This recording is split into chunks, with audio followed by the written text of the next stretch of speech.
yourself, and then I think we're live. Yep, we're live. What's up, guys? Dave Mate. We're here with Ricky. Ricky, your last name again? I'm sorry. Hillson. Ricky Hillson. Yes, Ricky Hillson. And you know, we connected about a week ago when Ricky saw one of the videos, one of the Mate Studio videos. He reached out. We spoke a little bit. Ricky's a musician, practicing herbalist, and an educator. So we're lucky to have him today, guys. Ricky's going to start off by doing a little music for us. And Ricky, you could also introduce yourself and we'll get going. Yeah, absolutely. I'm Ricky, as Dave said. I'm an herbalist and a teacher, musician, and I create just about everything I play as well. So I'm a bit of a luthier as well. But foraging and wildcrafting are my main occupations. Beautiful, man. I can't wait to hear more about it. Absolutely. I'll play you guys a little something. I'm very into Middle Eastern music. I play the saz and the ouds and the rabab from Afghanistan. So a lot of my music is more world music oriented. So I'm going to play something in that vein. So here it is. This is called Lux Natura.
Dude, that was Thank crazy, man. you. Thank you. That was crazy. I love that, like the depth and complexity of it, and the simplicity all in one. Yeah, it's kind of neat to tune guitars to more open tunings, because a lot of world instruments like the oud or the rabab have a lot of the same strings tuned to the same note.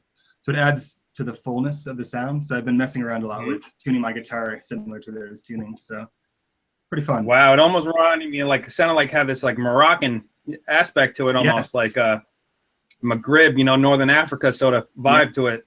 Yes. Wow, dude, thank you so much for sharing that with us. Honestly, that was great. I'm glad you enjoyed it. Good. Thank you so much. Wow, so what are you drinking over there, man? You got a gourd? This is Rosamont, but it's funny that you have been promoting the Shimahon. Is that how you say it? Mm-hmm. Shimahon? The Shimahow. Go I'm to still... the market Yeah. down the street from me, and they happen to have it there. So I Ooh, was pleased nice, to find man. it. That's nice, man. Is that your first time drinking it? Did Yes. you I don't have what do you think the about it? Bombija for it though, so it's pretty clogged. But Yeah, I yeah. tried of containing the mate to the side, so it's not as bad. But Right. How'd you get into mate? about 8 years ago, I gave up drinking coffee, and I was a coffee overconsumer, and I felt like I was taxing my adrenal glands. I just didn't have the energy that I had before, and I switched to mate slowly. I kind of weaned myself away from coffee, and I just felt 1,000 times more awake and didn't have that sort of crash at the end of the day. And Right. I did an experiment recently where I had coffee for the first time in probably 8 years. Wow. For about not having the mate, and it convinced me to not go back to drinking coffee, because I just felt scattered. I didn't have that same sort of lucidity that I was having with the mate for so long. So definitely. No, it's hard to explain that sometimes to coffee drinkers that are so addicted to the coffee that they can't imagine anything else. Absolutely. But, and there's a place for coffee, certainly, and I love the taste of mate. It's more of a connection with the plant. It doesn't feel as industrialized, Mm-hmm. It's kind of like So how long have you been an herbalist? I've been studying herbalism probably around the same time that I stopped drinking coffee, from my 20s up. And I started off as a forager. So a lot of the herbs that I work with are ones that grow in my vicinity. And I'm very in invasive plants. And there's a lot of research, against invasive plants, and something like $2 or $3 billion a year is spent trying to eradicate them. But about 98% of the plants on this earth are either medicinal or edible, and all of the invasive plants are medicinal or edible. So I've been trying to make use of plants by making instruments out of them, like the Japanese knotweed, make flutes out of it. But I've been trying to use those plants as my primary modality for treatment before going to these herbs, before going to herbs from other countries. So I think we're treating with ourselves with what's near us. Because Native Americans held the theory that if you were to walk into somebody's yard and looked at the plants that grew around them, you would be able to diagnose what they were currently dealing with and what they might deal with in the future, because they grow up in kind of sympathy to whatever illnesses might arise are currently there. So I like that. No, I like that. It makes sense. I heard that, over the years too, where people were saying the plants that grow locally within your region are the plants that you need in your life. And it kind of makes sense, But then, we have so many people who travel and move countries and change countries that I wonder if that would still hold true for them. Somebody who, I don't know. I think, or maybe no, I think that's true. I think maybe after time, I don't know if it would be a generational thing. Maybe the next generation of people being in that environment would be more receptive to the native herbs of that country. But for me, the most effective herbs for me have always been the ones that were around my feet as a child, or nearby at least, that I just didn't know about. I didn't have a name for. But it would be interesting. Like dandelion. Yes, absolutely. Or even plantain, which I'm sure you've seen plantain. Not plantain, but the plant. An amazing plant. It's a coagulant. So if you were to crush up the leaf and stick it on a cut, I would stop the bleeding. It pulls the toxins out of bee stings and all sorts of bruisings. Yeah, it's pretty spectacular. I was up. Yeah, when I was out, I've seen it before. Definitely the plantain. Yeah, the leaf, like a leafy. It's I think we're talking about the same thing. We're talking about it's like it comes up like leaf stalks. Is that how it comes up, or how does it come up? It's called a basal rosette. It comes up like kind Mhm. of flat against the ground. There's 4 leaves around it, and there's a vein. Yeah. There's a leaf with 5 veins in kind of an oval, like your hand. You had your hand filled in with the leaf. I'm sure Right. it's but it's tasty too. It has a nice sort of almondy flavor to it. But Right. So, spectacular. what's your relationship with mate? How do you feel about this plant in relation to your other plants? Do you put mate on a pedestal, or do you look at mate just as an equal, with all these other great herbs out there? I think I put mate kind of on a pedestal. I think of mate as kind of a universal social solvent. It kind of dissolves away the social boundaries between people. You talk a lot about that as well. I think that's one of the beautiful things about mate is it's, when it becomes a ubiquitous drink between you and your friends or even new people, it pulls everybody into that herbal experience, I guess. But Right. And how do you think, like, as an herbalist, somebody that studies medicine and plants, do you feel like there's something imbued deeply within mate, some sort of energy that transcends the actual compounds? Because if you look at the compounds, you see that the compounds are, excitatory chemicals that help you relax, chemicals that help you feel at ease. So on one hand, you could say, it's the chemicals, it's all the chemicals. But then, after so many years of drinking mate, I think that is something more that we're not able to quantify. What do you think about that?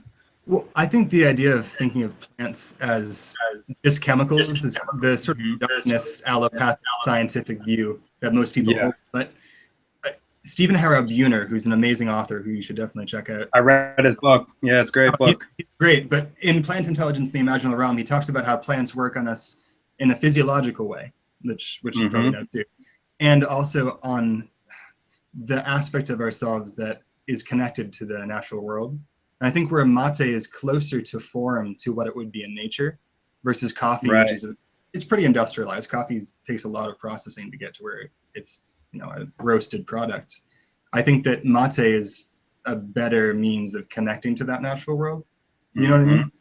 Right.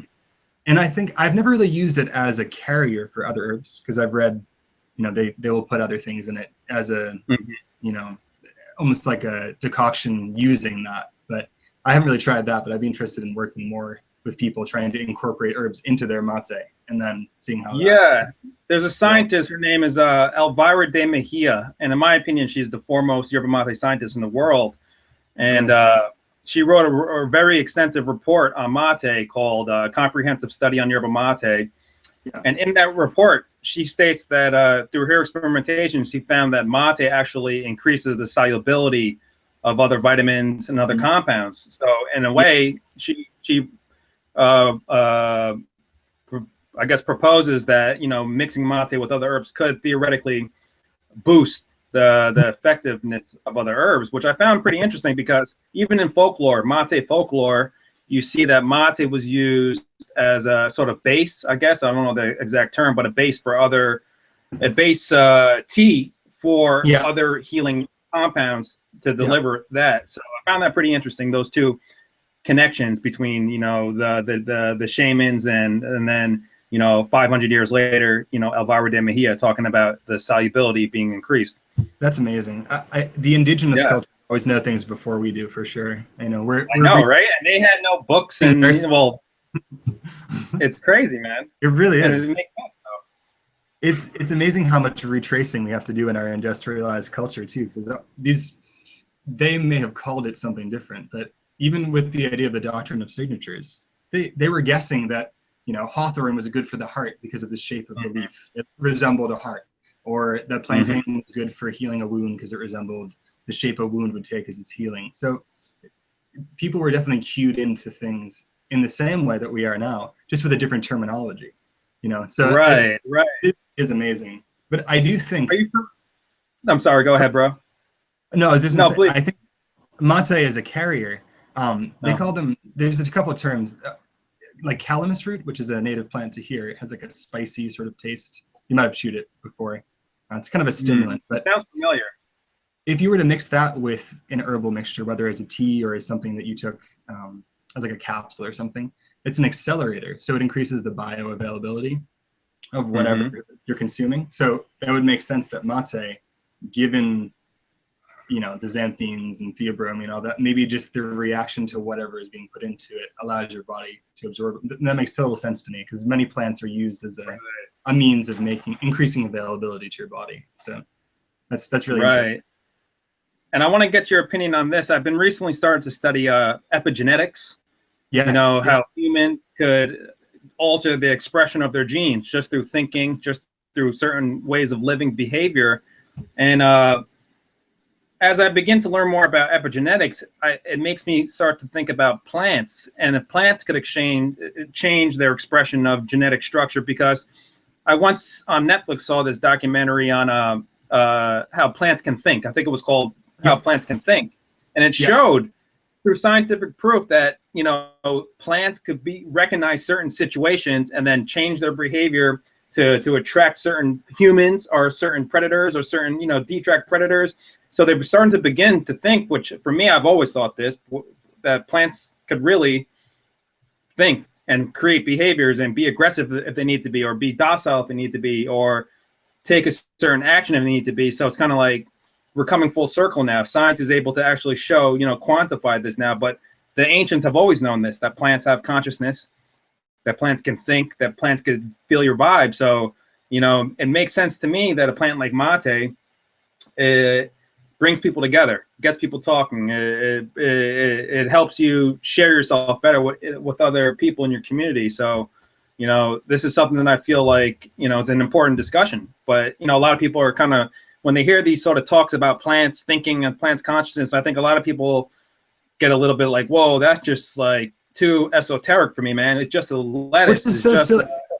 So if we define intelligence as the ability to take in sensory information and then make decisions based on that information, that's intelligent. I would say that's intelligence. Be able to plan ahead, based off of previous experience. That's pretty valid. Plants, say Artemisia vulgaris, which is mugwort, which is a common plant that grows all around here.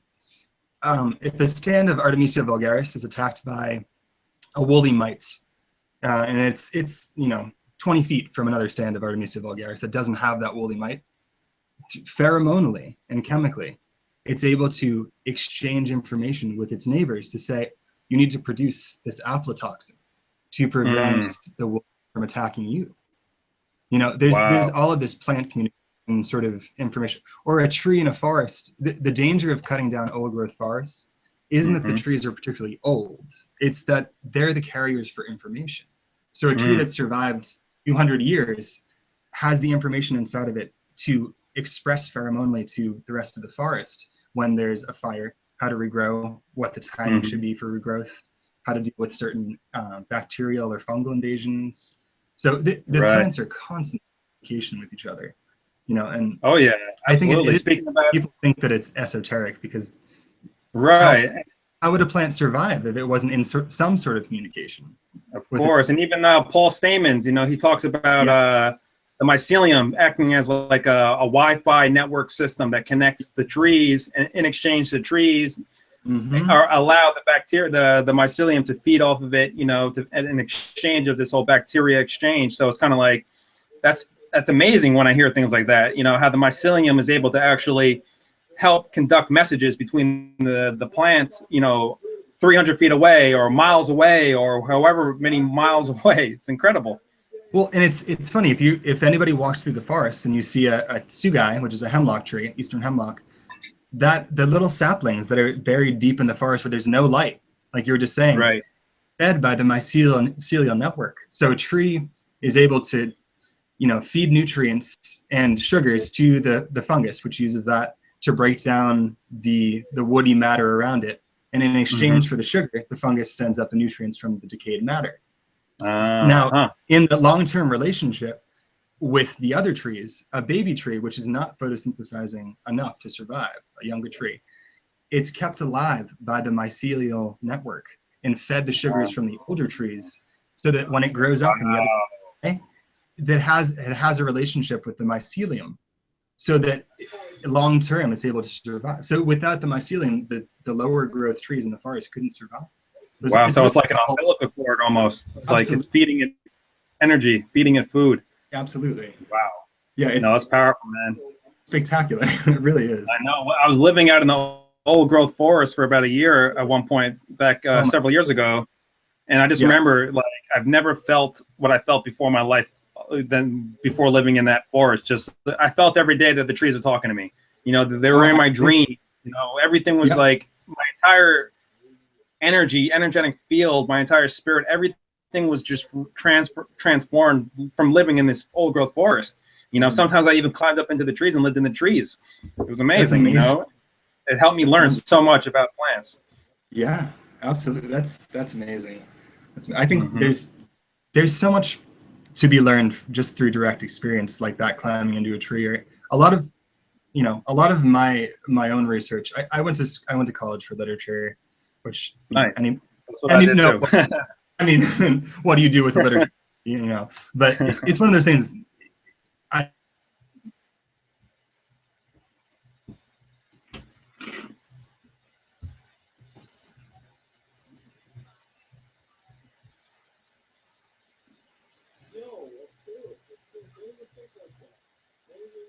To be, but my desire for understanding, though, led me in the direction of wanting to figure out what all the different plants around me were. Or, you know, I think personal experience, the more we do, the more we're pulled into the world of understanding, you know. And I think one of the biggest things for providing more time to actually physically do things is people getting rid of their television. That was huge for me. Around the same time that I stopped drinking coffee and started studying herbalism and foraging, I stopped watching television. It's funny, me too. The same exact time. Right as soon as I became, I don't talk about it so much, but as soon as I stopped eating animal products, you know, 11 years ago, it perfectly coincided. Literally, I think within a week, the same week, I stopped watching TV. I haven't watched TV in 11 years.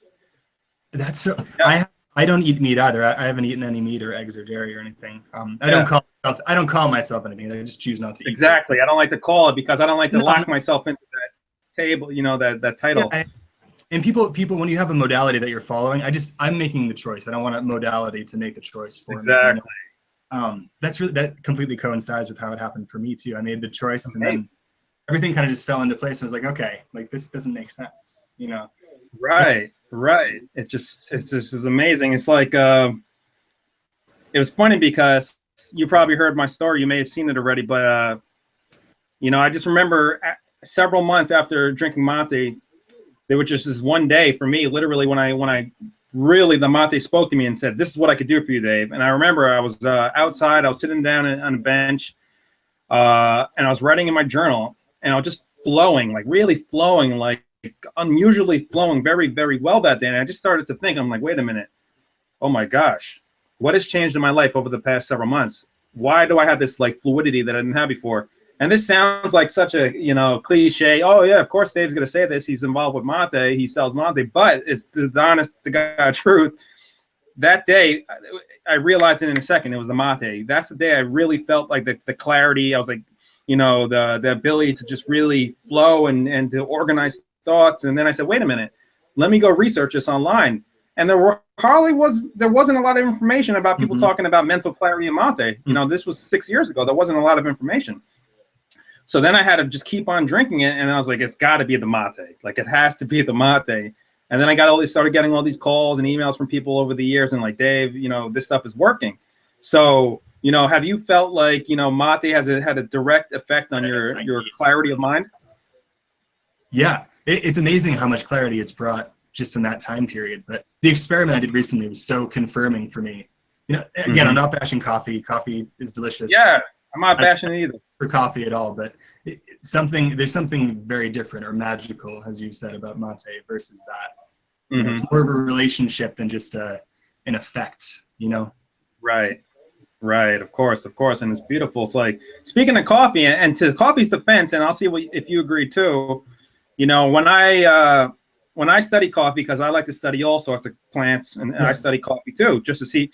And, you know, coffee has, you know, the ferulic acid, caffeic acid, sometimes chlorogenic acid. And these sort of acids are very, very powerful compounds. They're basically antioxidants.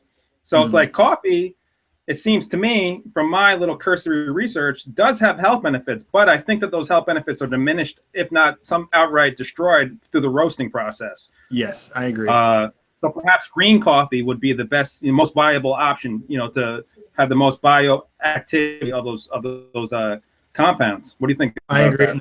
I completely agree. I think it's interesting. We've removed, in herbalism, they talk a lot about bitters. And we've removed bitters from our diet, and we're so sweet oriented, which is a natural instinct because we'd be seeking sweetness, naturally to survive. But I think mate fills the gap for bitters so perfectly, and without some of kidney taxing effect that coffee has. Because part of the reason, and this is kind of a gross thing, but without coffee, most people would not be able to have a bowel movement in the United States. Right. Really, like people don't have bitters in their diet, so their digestive system is completely out of whack. And because people generally don't eat very well, they. Right.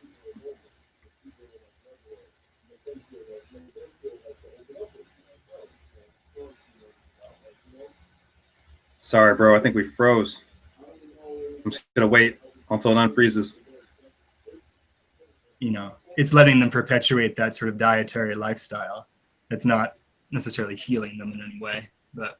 Right, and it's like I think it's such a delicate situation in many ways because, people who are addicted to sugar, in my opinion, I would say 95% of them don't even know that they're addicted to sugar because they've just been fed sugar their entire lives. So, when I start to talk about like bitters and I think bitter foods are good, I gotta tell you the truth. A lot of people look at me like, "Shut up, Dave." Like, I like my sugars, but they have to understand. I'm not telling anybody to ever. I'm never gonna dictate how somebody should live their life. Like, just because I don't eat meat, I've seen meat eaters who are loving, kind people who lived until 95 years old, 100 years old. So, for me, it's a conscious spiritual decision not to eat animals because my relationship with the earth, my relationship with the universe, that's just me. Yeah. Well, I'll never say to somebody, "You're a bad person because you eat meat." No, my family, a lot of them, and they're my family, So. No, I agree with you. That's the thing. I think people get very defensive when you have a conversation about anything, and I think because most people are coming from the spot of feeling that they have to defend their dietary choices or their life choices, but people aren't comfortable when you're feeling confident in yourself, and you don't need to prove yourself. Yeah, that's what they get uncomfortable about. You're gonna they're expecting you're going to drill it down their throat. And it's like, if you don't need someone else's validation for something, that's very uncomfortable for them. It is. It's almost threatening, right? It's like a threat. Yeah, and it's sad because it doesn't allow for open communication a lot of the time. So you'd want to have an exchange because I'm willing to change my opinion on things. I have a cursory opinion, but I'm always open to new information, and I'm willing to change and adapt. But I feel like a lot of people. Yeah, people hold on to. That's why I don't like saying I'm a vegan. I'm a vegetarian. Because people hold on to that.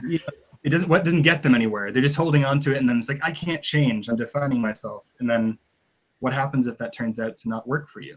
Then if you're not healthy, or if you're not, what I do works for me, but it doesn't mean it's going to work for everybody. Of course, and even on the flip side, I've seen like over the years, I don't want to say that I've ever converted anybody. I don't like this terminology, but just through talking to people and as an individual and telling them about who I am, my life, and becoming acquainted with them, a lot of them, and there's no ego or bragging in this at all, but I'm just saying a lot of people have stopped eating meat because of just my interactions with them. But, sometimes, you develop this whole, like, some people develop this whole, what I call like a junk food. They don't eat meat, but they're just eating junk food that is not meat. And I'm like, listen, sometimes I've told them, I'm like, listen, you're better off just going back to eating meat because you haven't done the legwork. You haven't studied. You haven't really fully committed to understanding nutrients and compounds. So you got to understand these things. And, if you don't damage yourself, because just because you're not eating meat doesn't mean you're healthy. You could be eating a lot of junk food that is technically vegan and vegetarian. Well, that's the danger. There's so much vegan junk food now that's the danger. Oreos are vegan, it doesn't mean that they're healthy. Just organic cookies are still cookies, But I think people are really searching for a healthier modality, and I think consumer capitalism and the marketing schemes that are currently go on are playing on people's desire to be healthy, because people really do want to be healthy. You know, it's not Right. it's not a want to fad be healthy. to be healthy. It's not a fad at all to be healthy. You know, that's our natural state. We should be in Right. homeostasis. Of course. So what do you think? Do you think that mate, I always like to ask people this, do you think that it's going to ever catch on like in the way that coffee or traditional green tea has caught on, obviously, over the past 100 years? Or do you think that mate is going to remain like this sort of niche novelty kind of thing, tea coming out of South America? What do you think? Or is it too hard to determine at this point? You know, or maybe it doesn't even matter. It's a double-edged sword, I think, because if it were to become like coffee, would we really want it to be, you know, in the sort of consumerist, mechanized machinery of corporate capitalism? Or would we want it to be more of the people who are like, you know, trying to build awareness, who are trying to connect with the culture, trying to connect with themselves? So I don't know. I think it has the potential, if it were marketed correctly, to be the next coffee, quote unquote. Because I mean, I like green tea, but I much prefer mate to green tea, just in the complexity of the flavor and the varieties available, and just physiologically, I feel better drinking mate than I do drinking tea. You know, and it's amazing sometimes when you think about how powerful it is, but yet it's coffee and tea are still the the dominating factors. I think the part that deters people is this. I think although it's beautiful, I think it's really the gourd. You know, and it's silly because it's beautiful and it's such a fun thing, driving and drinking your mate. But I feel like people, if it were packaged in a coffee cup, you know, which it is, sometimes, I think people would be more prone to do that. But until more people start to do it and they see it visually, people reject things that look different, you know. So it's automatically like, oh, put this at a distance. I don't know what this is. You know, except for the people maybe like us and like the people listening to this maybe who saw it and were like, oh, what is this? I want to investigate this further. So there's always that small population who sees something new and wants to explore it. But so many people, again, are frightened by, you know, their own insecurities and don't want to necessarily pursue something new or figure out what it is, or I don't know. So in a way, it would be nice if it was popularized, because I think people could benefit physiologically from it and switching from this to, or from coffee to this. But in another way, it's kind of to have a community of people, at least for now, you know, that are closer knit than the coffee drinking community, you know, because back in the day, if you read Dale Pendale's book, Pharmacodynamics. Everyone tell me about that book. Over the years. It's on my wish list right now on Amazon. You have to read it. It would be worth putting up on your list. But he talks about the development of coffee. And coffee, the original use of coffee, you know, you probably found this in your research too, you know, by Sufi mystics to stay up all night and chants. And then later on in colonial time, it was used in, you know, coffee shops or tea shops, and it would be a philosophical discussion. So it's almost like mate is taking the place of those philosophical coffee houses that were present now. So it's kind of like a resurgence of that colonial philosophical tea drinking, coffee drinking culture. So and it's funny because I wish that it's almost embarrassing because, you know, there's these new companies that are popping up, and some of them are big companies actually, who, when they're promoting mate and they're talking about mate, you could tell that they really haven't delved into it, because a lot of their marketing messaging is, oh, it has more caffeine, double the amount of caffeine than coffee, triple the amount of caffeine than coffee. And I'm just thinking, where did they get that research? Because I've read literally hundreds of journals, reports on mate over the years. I've never once read that anyone's showing that it has more caffeine than coffee. If anything, it has the same amount or less. And I'm like, where are they getting this? You know, they're trying to promote mate as like this super energy. You know, they're even putting it in a Red Bull sort of drinks, not exactly Red Bull, but Red Bull type of drinks. And I'm like, I mean, personally, I have nothing against that. I mean, companies are they're free to do what they want to do with the plant. That's free marketing, free enterprise. I'm not going to stop that. But the marketing message, like for instance, I remember when David's Teas, they started selling mate several years ago. And on their website, they were telling people to use boiled water, you know, 190, which is not exactly boiled, but pretty much.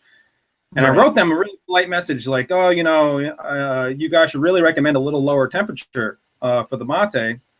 And they wrote back and they were like, no, this is the best way to do it. You need the 190 or 212. I'm like, all right. So it's kind of like, we're seeing right now for the first time, like companies are just kind of throwing mate kind of haphazardly into the mix and saying, just drink this, energy. But that's why I'm so happy, and not to toot the horn of Circle Drink, but I'm just happy that there's a community out there that's like, no, let's really get into this plant. Let's really build a relationship with it. Let's really become friends with the plant, so to speak. And no, not even so to literally become friends with the plant.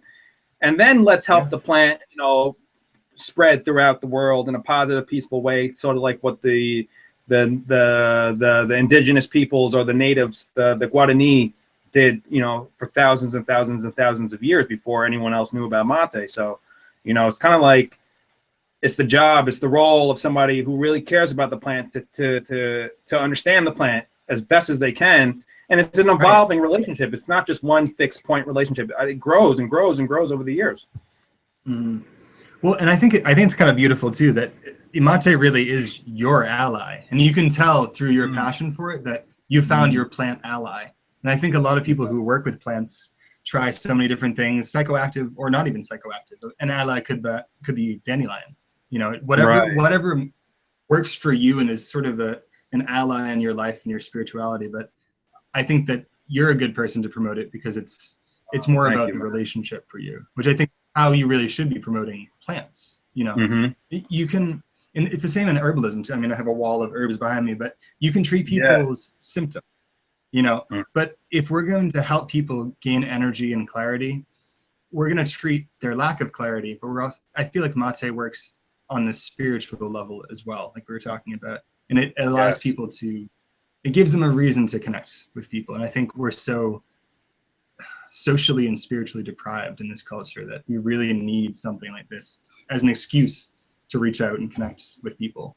So right. It's a cool thing. I'm sorry, brother. Go ahead. No. I wanted to ask you if you've heard of Ilex vomitoria, which I'm sure you have. Of course. Yeah, so absolutely. I think that should be the movement for Americanized mate. And I really think that the potential is there for that. Have you ever had it? Did you ever drink it? I have. It doesn't taste too different. It doesn't have the sort of. I mean, I also dried it myself, so it wasn't standardly produced like mate. But I could imagine it having a similar flavor profile.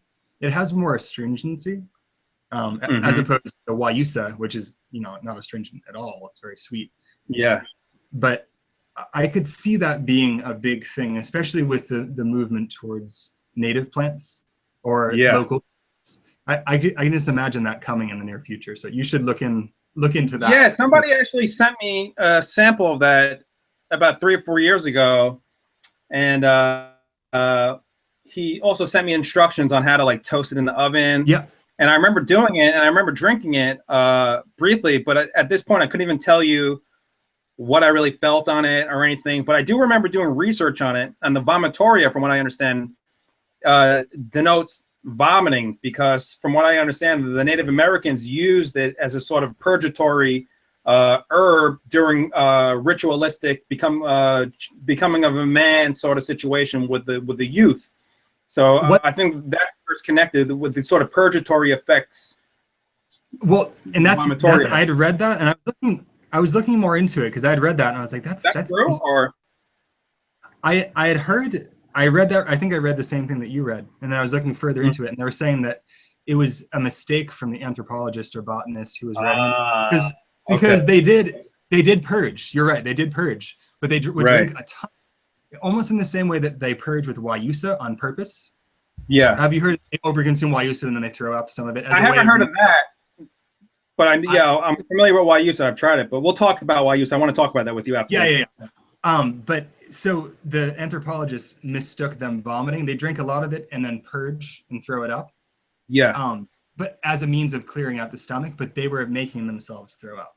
It was an induced. So that's where I got the name. So I think that unfortunate Latin scientific Yeah. Latin name. What Yeah, scares yeah. people. So maybe we can work on the That bot threw me off a and little changing bit. it. Yeah, of course. I think there's actually another name for it. There's a common name for it because I know that it grows in Florida. Is it It grows Yapon? natively in Florida. Yeah, Yep. Yupon? Yapon, yep. Yeah, that's it. Yeah, one of my friends who's a part of the Circle of Drink, he's really into it, actually. He's the one Really? that sent it to me all these years ago. Yeah, my friend, I think it was my friend Marcelo that sent it to me, yeah. Or it might not have, no, Alex, my friend Alex. Yeah. Oh, that's And really neat. I'm happy you brought that up because from what I understand through my own research, there's about 400 plants that are in the Ilex holly family. Yep. And, there's several of them which we are using in active production. We obviously Ilex pataguadiensis, yerba mate, vomitoria, and then there's another one called Ilex argentina, and then there's another one called Ilex duomosa, and then Ilex guayusa. There's many of them, but those several ones are the ones we kind of know about at this point. But the thing about these Ilex plants, a lot of them share powerful properties, these compounds, these saponins. And an interesting one I'd like to talk to you about is guayusa, because this is there's several companies, 2 or 3 in particular, that are really starting to go strong with promoting guayusa, and, gracias to them, that's great. But there was recently this one article that came out in, I think it was the LA Times or something like that, which I didn't really like it too much because they clearly stated that guayusa is better than mate. And I'm thinking like, where did they get that research from? I never read that in any of my research, and I read all the research on these things. So, it's like, how are they claiming explicitly that it's better? I don't know where the research is. I would love to see that research on that. But not to knock guayusa. No, but I think it doesn't give me that. It's something else. It's more like holy basil to me, guayusa. It's more like Tulsi. I love Tulsi. Yes. Yeah, but it's not that mate. Doesn't give me that mate boom, which I like. Well, the most that I've experienced from guayusa is boiling it. So I bought a rolled up leaf chunk. It was like a stack of leaves that must have been dried like that in a cube. Yeah, I've seen that. And boiled it up, and it was interesting, but it wasn't the same sort of tonic sort of effect that mate has. It was more of that.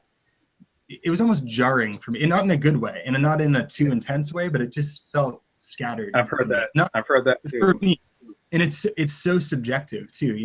We mate for us, but it's funny that they'd even make that claim in an article, because how could they possibly? Yeah, I didn't like that. I was like, how did they make that claim? That's so silly. It really is. And I have nothing against.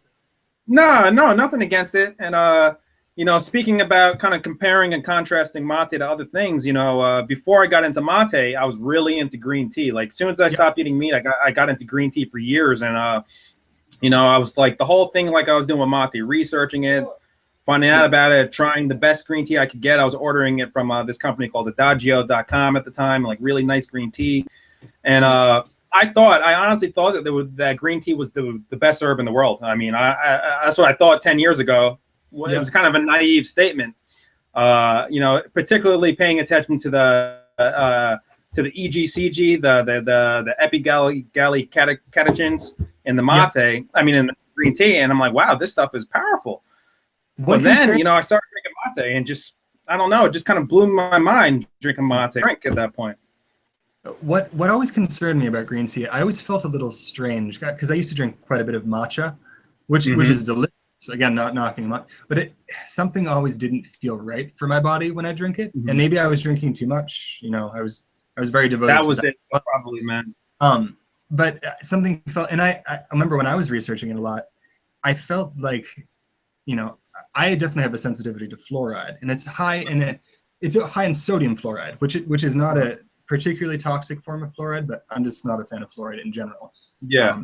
Especially hydrofluorosilicic acid, which is in all of our water. But but I think that for people, I think it's more reactionary than mate. I think mate is generally well tolerated, but I know people that have a weird relationship with green tea. Not so much the roasted tea, not so much the black teas, or the white teas even sometimes, but green teas have almost a strange medicinal effect that's not part of the normal literature. I'm not sure what that is, but I always had a weird feeling while working with it. But I felt like when I was drinking green tea, you know, after stopping drinking it so heavily, once in a while I'll still drink it. I think right now I kind of delegated green tea as just another good herb for me. You know, Right. it's kind of like another very good herb, and you know, I drink it, but you know, not on the same level that I used to. But for me, I think I could be totally off the mark with this, but I think that green tea for me is more like a tonic. It's not an adaptogenic herb for me. You know, mate feels like an adaptogenic herb for me, and green tea feels like a tonic. You know, they're different situations. And tonics, you can't, you could overdo with tonics. You know, you can't just keep on drinking tonics heavily. Adaptogenic herbs, as you know, you could, for most people can consume large amounts over a long period of time without any danger, without any harm. There's have you heard of chaga? I have. Inonotus obliquus is the Latin name for it. Chaga is an amazing adaptogenic plant, and I don't have any on my shelf right now, but it grows on birch trees, as you probably know. It looks like a big piece of burnt wood, essentially, like a outward burnt growth. But it's a fun thing to hunt for when you're running through the woods. But just as a tea, the tonic effect of chaga is absolutely amazing. And for asthma and inflammation, I've been working with a relative actually who has pretty chronic respiratory conditions, and that's allowed them to not have the sort of spastic raw coughing that they're used to.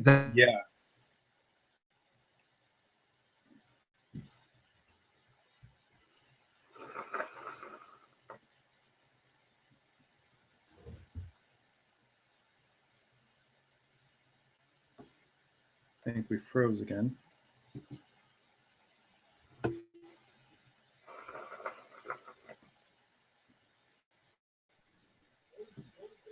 Are you there?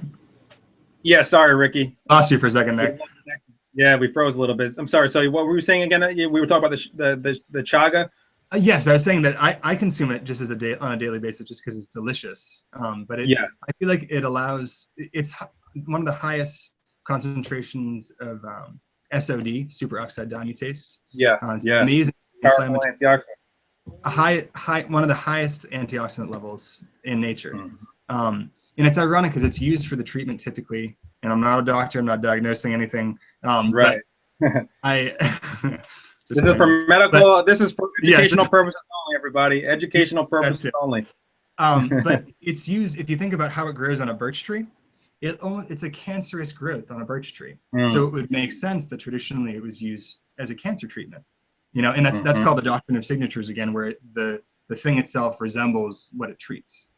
Right. But chaga is one of those things you could consume all day long and not have a problem with it. You know, I've been pretty heavily consuming chaga for a while, and it's spectacular. Right. I keep on hearing good things about it. I haven't unfortunately tried it yet, but so many people constantly. Yeah, you do it. I would love to try some, man. Yep. I want to get your opinion on this. And basically, it's kind of like when I'm doing with mate, I promote it very heavily, as you've seen, because I love the plant. And many people who start drinking it, you know, they start to kind of do what I used to do, where I only exclusively, there was a point where for many years I was just drinking mate. I just kind of pushed away all the other herbs and just was drinking mate. But then over the past like 2 years, I said, something came into me and said, Dave, that's not how this works. You know, you need a mash pot of different herbs in your system. You can't just, mate is great, but you can't just have, you know, one herb. And then I started thinking, yes, you know, like you're right. This voice that came into my head, and you know, this totally goes against my business. Of course, I sell mate, yes, but I don't care, because before my business, it's about talking my mind to people, talking my heart to people. That's before business. That's before money. That's all secondary. So I tell people nowadays, I'm like, listen, don't just drink mate. There's so many herbs out there, you know, like safflower, schisandra berries, you know, like green tea we spoke about, ginger, you know, cinnamon, nutmeg, cardamom, beautiful herbs. That's why recently I started to intentionally adulterate the mate. You know, and I don't even like to say adulterate it, but just blend it with other herbs, because I feel like, why not get more antioxidants from other sources? Why not get other compounds from other sources? You can't just have just mate. You know, you can. I'm not telling anybody what to do. I'm just saying I believe that mate shouldn't be the only thing in your system. You know, I don't think that's healthy. Well, if you think about, like, if you're making a tonic, if I'm making a tonic tea with reishi mushrooms, then I wouldn't just add reishi. Reishi is great, Yeah. but I would add cordyceps, or I'd want to add, yarrow if it's inflammation, or a diuretic, or whatever it happens to be. So you're right. You really do need a spectrum of herbs in order to Yeah, get spectrum. That's the word. that. I completely agree with you. Completely agree. Right, right. It's like you can't just focus on those one herb at the expense of all the other powerful herbs that are out there. Because I made that mistake with green tea at one point, where I was like, green tea is that's the only thing for me. I thought I would never drink anything else, and then I found mate, and I'm like, wow, this is the best. This is the only thing I would drink now. But then I was like, you know what? That's not what I really feel anymore. I love mate. I drink it every day. I drink a liter of it a day at least, and I feel very confident in doing that for my body.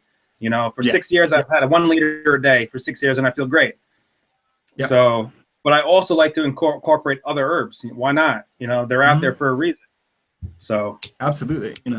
I think what's really fun, the last year or so, I've been trying to focus more on herbs, on tonic herbs, but on herbs that are good as teas. Yeah. One favorite ones for foraging right now is sweet fern, Comptonia peregrina. Okay, I never heard of that. It's so tasty. It looks, you should just look it up, Comptonia peregrina. Yeah, but it's sort of like a ferny leaf to it, hence the name. Yeah. But it means foreign plants, according to the British botanists who named it. But it's really good for tonifying the stomach and digestive system. And it has almost like this oily, sweet, tannic taste to it. But if you add stevia or something, it's one of the most amazing wild teas, I think, that's around here by far. And it's generally enjoyed. If you were to make it for a group of people, I'd say 9 out of 10 of them would like it. I'm definitely gonna try that, man. I'm always up for trying new herbs. And speaking of blending herbs, what advice would you give somebody who just wants to begin to start to blend their own herbs for teas? And a lot of people, I feel like, are inundated by the breadth and variety of so many different herbs that are out there. So what are some of the basics you would give people who wanted to just start to simply blend 2 or 3 or 4 herbs, or how would they taste it? How would they figure out the ratios, proportions, things like that? Whatever. If you're looking for a physiological effect, are you talking physiologically eliciting effect? Or are you talking about? That's a good question. I'm thinking, let's right now deal with flavor-wise, in terms of like a tea. Yeah, flavor-wise. I would say it would be 1 part of whatever you're going to say lavender. I'd say one part lavender to 4 or 5 parts mate. Right. Lavender in particular is very strong tasting anyways, but I think a 1-to-4, 1-to-5 ratio. Mm-hmm. So if you're going to use, 30, or say 1 gram of lavender to 10 grams of mate, or whatever you're going to use. And just by taste too, I think that's the beauty of mate, where it's the bitter. You have a wider flavor profile to work with, because bitters would work with, a vanilla flavor or a chocolate flavor, or just that it has such a broad flavor profile anyways. You can kind of incorporate that earthy taste into different directions, like you've done on your website too. So I think it's a good medium. It's a good medium for things. But I always thought that Tulsi and mate was kind of an odd combination, although they're both adaptogenic. But Tulsi is very, very sedating, and I like really strong. If I'm brewing Tulsi, I want it to be very strong. I just love the flavor. Yeah, I do get that feeling like it's like almost like a Nervine situation with basil. Brings me down, and that's one of the things about mate. It brings you up. So when you're blending with other herbs, I feel like sometimes if you blend it with an herb like chamomile, it tastes great, but the energies are almost conflicting sometimes. It's kind of like the chamomile wants to bring you down, the mate wants to bring you up.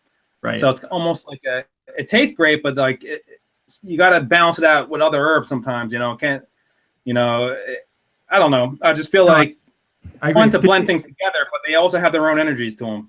Well, physiologically, you want to stay in whatever current your medium is in. So if it's mate, you want to stay in the current of stimulation, or at least maintaining the stimulation. So I think other adaptogens would be good. So if you did a a mate reishi, which I'm not a huge fan of the taste of reishi mushrooms, but a mate reishi, or even mate chaga would be kind of interesting, because chaga has that sort of vanilla maple taste to it. That's something to investigate yourself. Gotta try that. But yeah, I always thought that the sedative and mate combination is kind of an odd one. I've tried some, I forget the brand, but it was a chamomile mate and boldo. It had a couple different herbs in it, but I wasn't overly impressed with the taste of it or the effect. But Right. So how do you promote mate in terms of, because you're an herbalist, and what would be a scenario when you advise someone to drink mate, or would mate be something you always advise someone to drink, or would it be more custom tailored? I think it would probably depend on the person. I think people very much overconsume coffee, and therefore their adrenal glands are very, very taxed. And I think for some people, mate takes time getting used to, because it's a change. You're not just throwing it in your coffee maker, which you could, but I think the full effect comes from actually drinking it with a bambija and a gourd, But I think, I would recommend mate as a replacement for coffee in adrenal fatigue, even though it has many of the similar compounds that coffee has. So many of us, I'd say probably 70% of people in the US at least, suffer from adrenal fatigue in some way. I'm not saying their adrenal glands are shot completely, but they're suffering from chronic fatigue, or from, there's a slew of symptoms that they could be experiencing. But I feel like mate, if they need that stimulation, or if they feel like they want to transition away from coffee, I think mate is a much more sustainable solution to that, and ecologically sustainable too. But stimulants are hard, because I think if people aren't using stimulants and they're looking for one, mate would be the forefront recommendation for it. Because I know a few people who don't drink coffee or mate or anything, but that would be my go-to thing to recommend if they were going to choose a stimulant to use. Right. And let me throw a curveball at you. What do you think about cannabis sativa, that plant? I have mixed feelings about it. So do I. I have mixed feelings too. Even though it's my friend, I still have mixed feelings with it.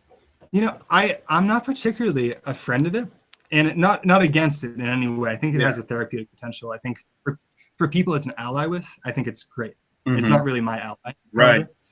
But the interesting thing, we have a lot of, this is a very broad topic, but we have a lot of estrogizing components in our diet and in our lifestyle. We have the phytoestrogens from plants.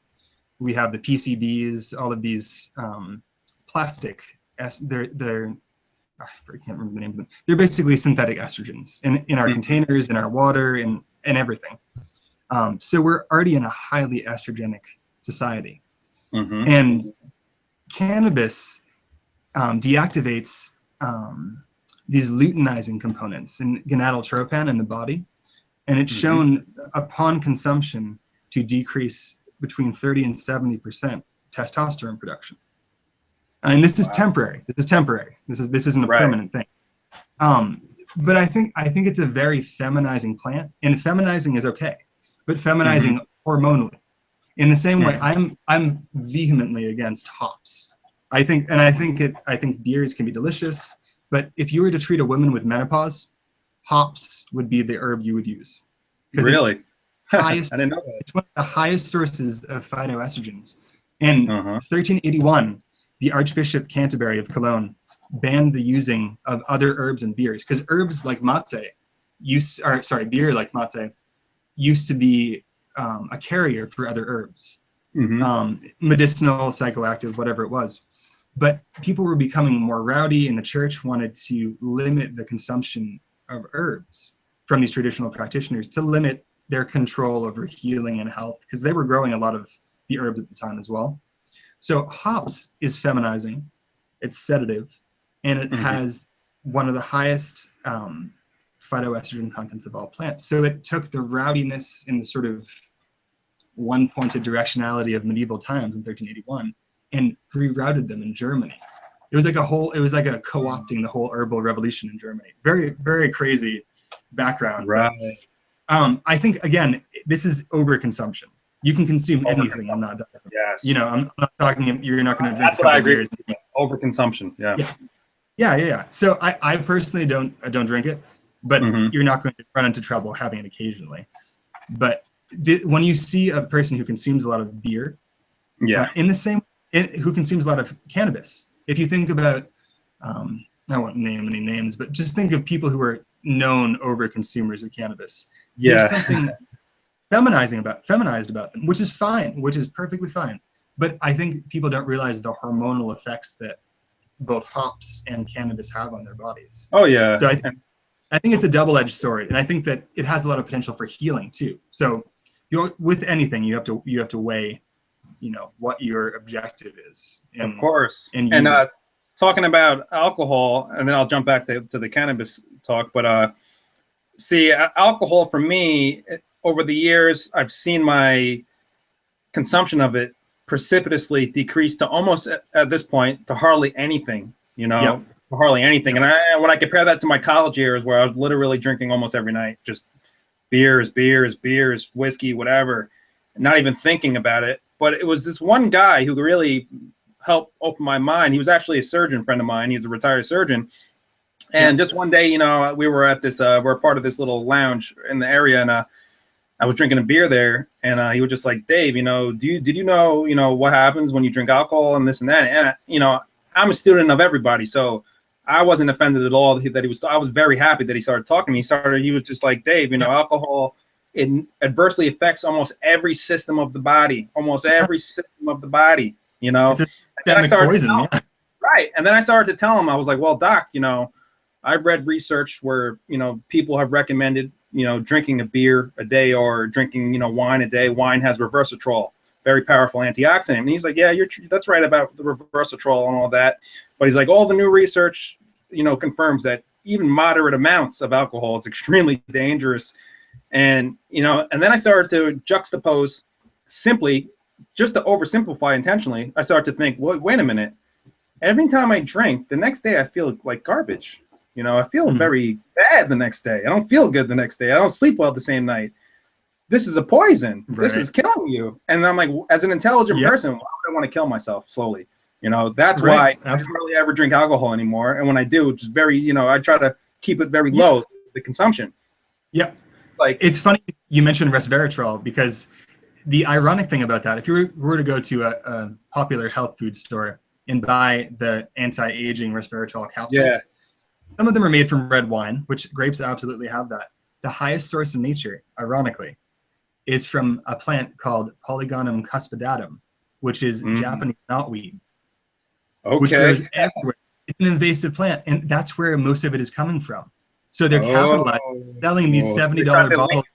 To the wine, I see. Yeah, so I make, Japanese knotweed is used to treat Lyme disease, which I think is an amazing thing to be working with.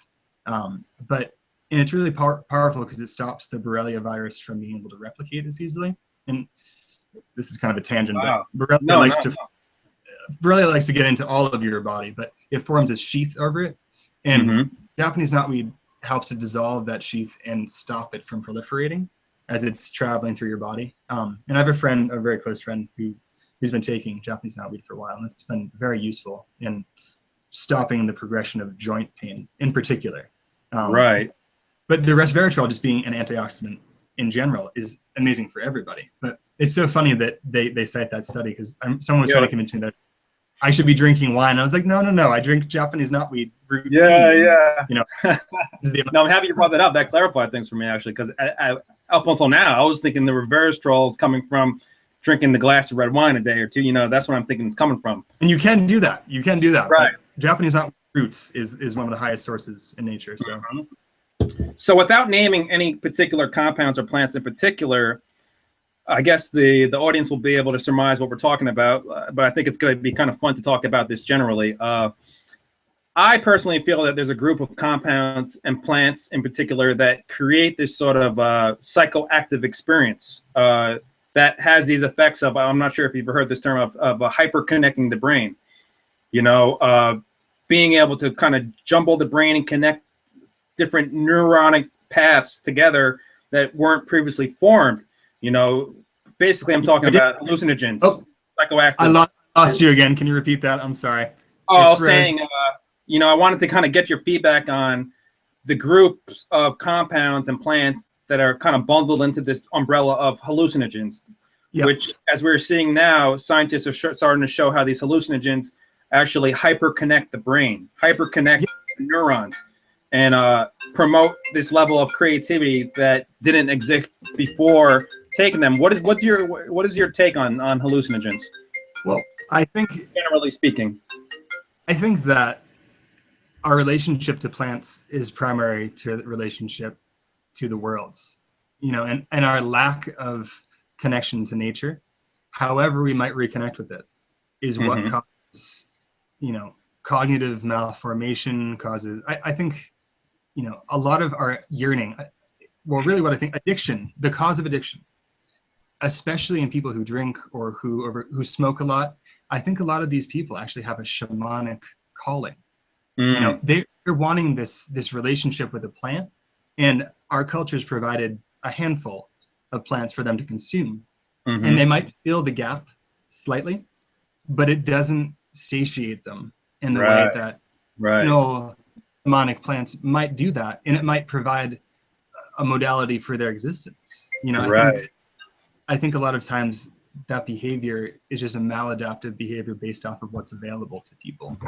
So I think that regardless of the substance or the plant, our relationship to nature always needs to be worked upon, because we live in these virtual realities. I'm near the woods, but I'm not in the woods right now. You're, in a city, you're near the woods, but you're not, this is virtual reality. Plants connect us with the natural world in a way that we can't experience as quickly just walking into the woods because of our sensory gating. And when we live in cities, Stephen Harabuner talks a lot about it in Plant Intelligence in the Imaginal Realm, but we gate our senses. So you walking around in New York City, you have all these stimuli coming into you, so you have to gate, because you wouldn't be able to walk from here to the end of the street without freaking out, because you have to limit the sensory input. But allow you to open those particular plants, allow you to open your sensory apparatus, so your gates are taking in more information. So the understanding really comes in being able to take in new information that was not always absorbed, and then process it in a different way that's not based off of previous preconceived notions. And we all need to be able to do that. Absolutely. And but I'm sorry, bro. I was gonna say the what is it? The cubensis, mushroom. Yep. It's kind of like, I've been pondering this for years now, since I dabbled with this particular plant. And at one end, I'm thinking, okay, I am experiencing poison. This is a toxin I'm putting into my body. This is a toxin that's having a physiological and psychological effect on me, in many ways, physiological, aggressively. And then I'm thinking, but wait a minute, I'm getting these benefits psychologically that are lasting after the event has taken place, that are literally reforming the structure of the way that I think. So then I'm thinking, do the benefits outweigh the negatives of consuming poison? So it's kind of like, it's always something I've been kind of like juggling and contemplating, like, okay, you're poisoning yourself to some degree, but yet the poisoning is strengthening me in many other facets. So it's kind of like, what is your opinion on these poisons that people willingly ingest? Well, I say that I walk the poison path. That's the path of plant workers, because all medicine is poison in certain amounts, and all poison is medicine in certain amounts. Any plant worker is a poison worker. So I think it depends on your intention. I think we resort to alcohol and tobacco because that's what's available to us. If people knew that there's a spectrum, there's Mitragyne speciosa, which is an amazing plant. There's Venisteriopsis caapi. There's Leonoris snipetifolia. There's a million plants that are useful in all different ways. But it's like, we're in our culture, psychologically and physiologically, we paint with a two-haired paintbrush. It's like we can kind of get an idea of what it's going to look like. It's like we can kind of paint the outline of the picture, but we don't have enough colors to paint the rest of the image in. But if we had the availability of whatever experience or whatever plant would work for us, then I think we'd be more empowered as human beings.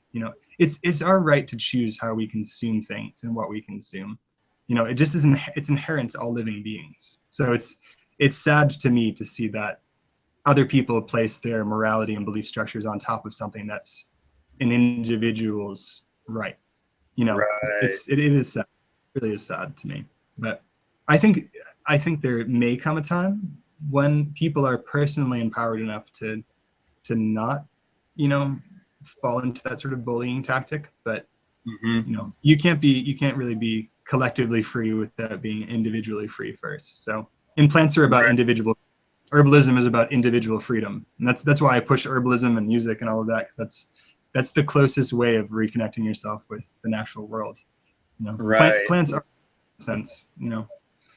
But. Of course, and I kind of want to end on this note and get your feedback on this.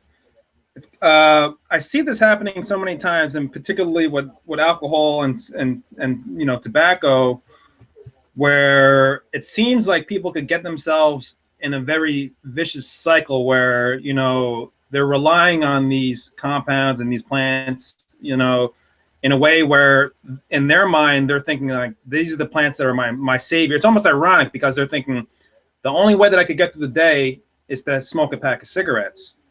Right. That's the only way that I could get through the day. And if you kind of look at it simplistically, they're halfway right, you know, because they built this relationship with the plant that is an addiction, and that addiction fulfills their ability to cope and to sustain themselves throughout the day. But the long-term negative effects of that are never really under consideration when throughout the years when these people are smoking and just heavily smoking. And again, I'm not knocking anybody that smokes cigarettes. I'm not knocking anybody that drinks alcohol. I'm just trying to observe the situation. So it's like, it's hard, you know, I think that it's very hard for someone to get out of that, you know, perpetuating cycle.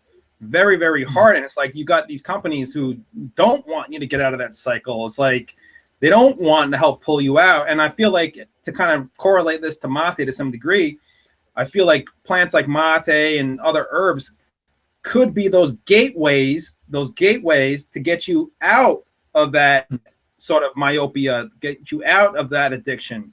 You know, so these plants could become gateways to freedom in many ways. And I don't want to make an overstatement, but really, I do feel like these plants could be gateways to freedom.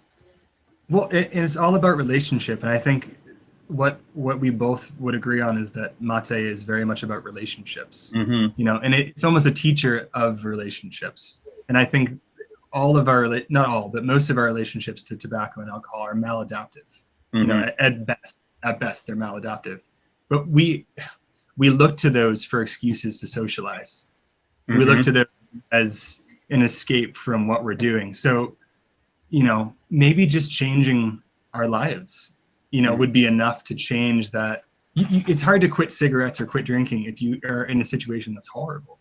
Changing your mind about the situation, but sometimes you just need to have more experiences in order to make a better, you know, choice for which direction you're going to move in. But mate absolutely fills that gap in a way that allows you to not only benefit but thrive, I think, you know, as opposed to some of these other things that we're talking about. But wow, Rick, so such an honor, man, to have you on the mate studio today.